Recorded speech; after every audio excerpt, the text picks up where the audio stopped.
En un passeig descobreixes com passa el temps en la ciutat. Veus els canvis en les construccions, els parcs, les places i els carrers. El nomenclàtor en una ciutat descriu el pas dels anys i la vida de l'època. Amb aquest reportatge volem obrir els ulls al pas del feixisme per Castelló, pels seus carrers i la resta de testimonis urbans.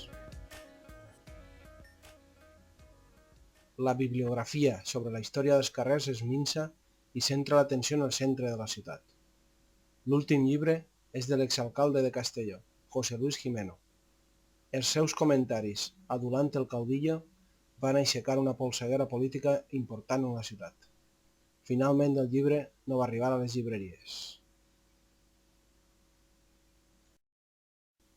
Comencem pel polígon Rafalafena, a l'est de la ciutat. Aquesta banda de la ciutat creix en els anys 60 i 70 en ple desarrollisme. Al voltant d'aquest barri veurem el bateig de nous carrers amb insignes noms del sistema. La ciutat ha d'agrair el treball de polítics com Serrano Súñer, Herrero Tejedor, Oñate Gil o Carlos Fabra Andrés, que han permès, segons el llenguatge del franquisme, anys de pau social i millora econòmica. Cal recordar que tots han defensat la dictadura per després endolcir la seva figura amb una fal·laç màscara d'herois. Primer, trobem una gran plaça d'aparcament de cotxes. Al fons de la mateixa, en la paret de l'ambulatori, veurem el nom de plaça de Fernando Herrero Tejedor. Fernando Herrero Tejedor, nascut el 1920 i mort el 1975, treballarà en l'administració i pujarà esglaons en la seva carrera fins a arribar a Madrid. Serà un bon exemple de polític franquista. Dretà, amb bona conducta, catòlic i, sobretot, addicte a la causa. Dins el règim, ser catòlic o tenir bons antecedents dona punts, però el fil que unirà tots, alcaldes, governadors o ministres, serà l'adhesió incondicional a Franco. Sembla que participar en la dictadura del franquisme suposa un honor per a la ciutat. Cal recordar a tothom que aquest fill predilecte va participar en un govern amb partit únic, Falange, sense eleccions democràtiques i reprimint la pluralitat cultural i social. A l'esquerra del carrer Moncofa ens topetem amb la plaça Ramon Serrano Súñer.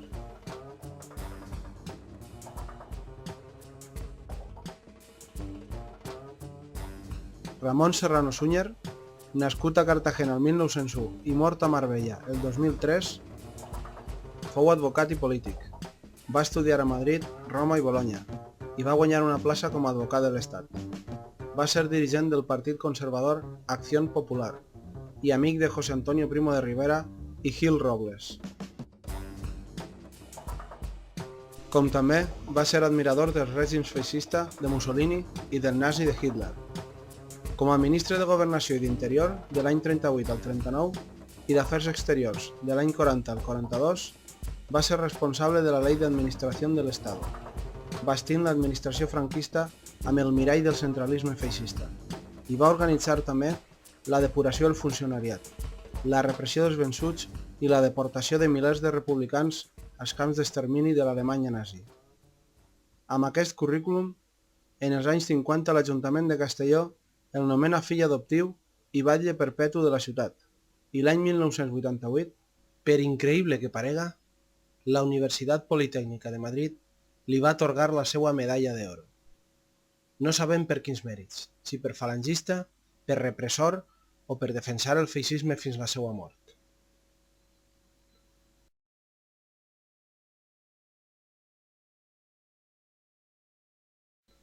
Ben a prop d'aquesta plaça d'ignominiós record, ens trobem la plaça Virgilio Oñate Gil, un ministre d'Agricultura de l'any 75 al 76 que no ha passat a la història, però que té el seu homenatge.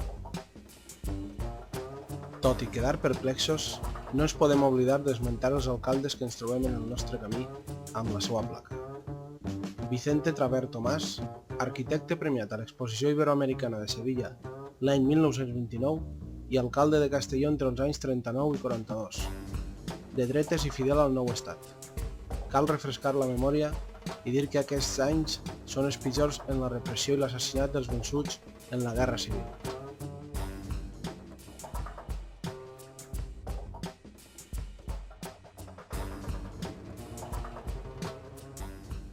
Carlos Fabra Andrés, alcalde de Castelló de l'any 1948 al 55.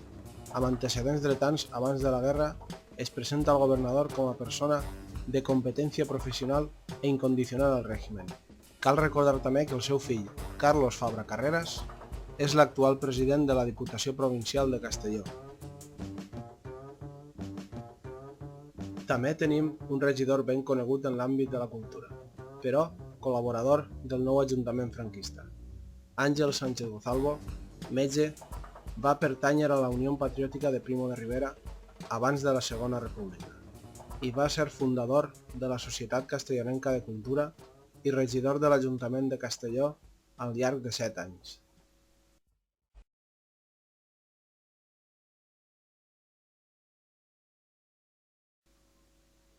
Als polítics s'unirà la participació de l'Església i, sobretot, de l'exèrcit per mantenir el règim. La primera protegirà els seus privilegis a canvi de donar el beneplàcit al nou estat, mentre la milícia és la força que donarà la victòria en la guerra. D'aquests grups socials també hi ha petjades en la nostra geografia urbana. Així, podem passejar pel carrer Almirante Cervera, qui va participar en campanyes militars a Filipines, Àfrica i Cuba, i s'unirà al bàndol nacional com a cap de l'Estat Major de l'Armada. Però, les restes del franquisme encara són ben vives en alguns edificis, no solament en els carrers. Si ens fixem en construccions d'aquest període, veurem la llosa del Ministeri de la Vivenda i la promoció social del govern. A més, volem comentar el monument en el Parc Ribalta.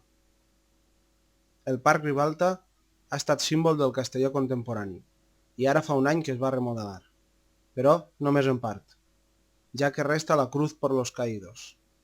És un monument vergonyós que exalta els valors dels vencedors de la Guerra Civil. No encaixa en un parc públic on tothom és ciutadà o ciutadana de Castelló.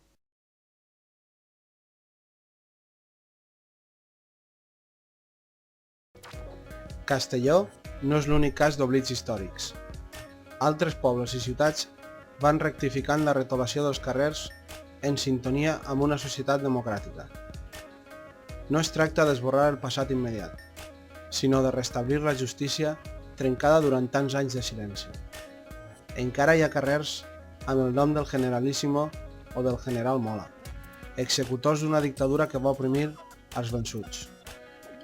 S'ha de ser just i posar noms i cognoms als botxins del règim, que al llarg dels anys han estat protegits. I això no és tenir rancúnia, sinó ser respectuós amb la dignitat de tots i totes.